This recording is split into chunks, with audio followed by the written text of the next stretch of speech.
Yaani Matinga, mimi nimekuita hapa nikwambia kabisa ni bora tuachane. Mwanaume gani unijali? Nikiomba hela unipi, nikikwambia na njaa unisikilizi. Matinga, mimi nimechoka ya mahusiano, nimeyachoka. Mimi bora tu tuachane, kila mtu achukue msini zake, nifanye mambo yangu na ufanye mambo yako. Yaani kuanzia leo kiufupi tusijuane baba, upo? Yaani ndo tumeshaachana hivyo. Mimi siwezi mapenzi ambayo hayana mbele wala nyuma. Sawa. Hivi ulisema chipsi isiwe kavu au isikauke sana? Hebu niambie kwanza. Yaani wewe isikauke sana kivile kupoteza ladha. Lakini pia wakepo na mishikaki miwili pembeni na soda. Sawa Matinga wangu ndio maana nakupenda.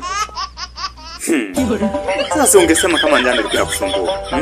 Umeshakazana Matinga, tuachane. Haya.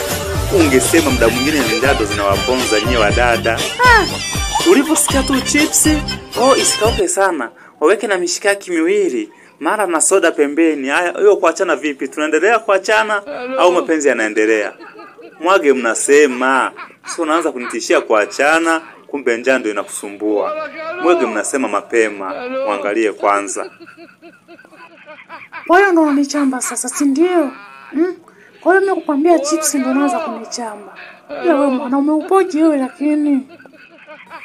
Basi yaishe bwana. Ngoja nikuagizie chips yako tumalize hapa. Twende ghetto, maana msimu wa baridi wenyewe.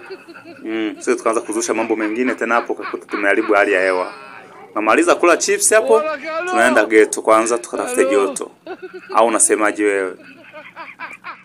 Sawa, mimi nikisha kula nikashiba, tunaenda wala hamna shida.